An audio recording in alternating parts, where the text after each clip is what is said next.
Жудо бүхийн дэлхийн арга шалгаруулах тэмцээний эмэгтэйчүүдийн хасах 63 кг-ийн хүрэл медаль хүртсэн үндэсний шгшээ баг алдар спорт хорооны тамирчин Ган Хайч эх орондоо ирлээ.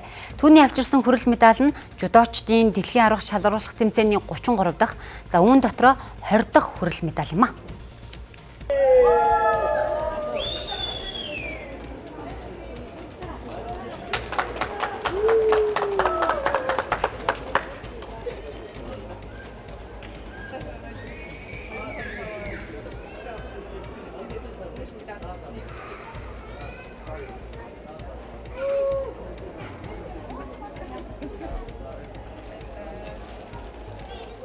Он гарснаас хойш Душанбегаар алтаваа сая олох тэр дэлхийн аврал шалгаруулах тэмцээнээс хүрэл медаль авлаа.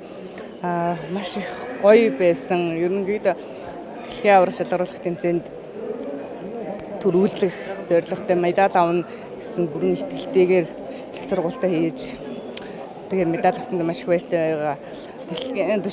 Душанбед бүр гээд маш их хүлээлттэй алт авсан болох тэр зүгээр төсөлгөө байсан. Сая ч гэсэн мөн үнэхээр миний олон жил хүсэж хүлээж байсан энэ медалийг авахын тулд хичээж исэн болох тэр сэтгэл зүгээр маш их хөөрсөн. Юу хэлхийж мэдэхгүй нь ер нь хамгийн гоё байна.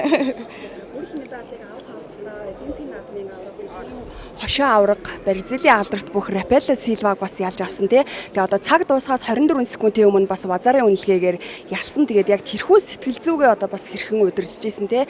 Цаг дуусахад өгчээсэн. Тэгээд бас том бүхтөө байралтаж энэхүү медалийг хүртсэн шүү.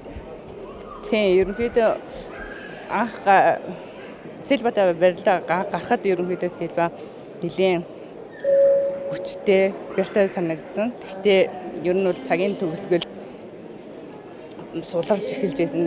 Тэгээд цагаа хараад яхад за цагийн төгсгөлд ерөнхийдөө оноо бол зүгээр юм байна гэж бодож байсан. Яг 24 секунд ерөнхийдөө цагийн төгсгөл яг гоё үрэмн орж яасан үнэлгээ авсан даа. Үнэхээр гоё байсан.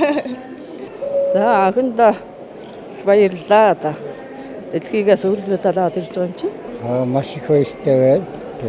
Анхандаа их амжилт гаргаарай гэж та бүхэнд гэсэн баярлалаа.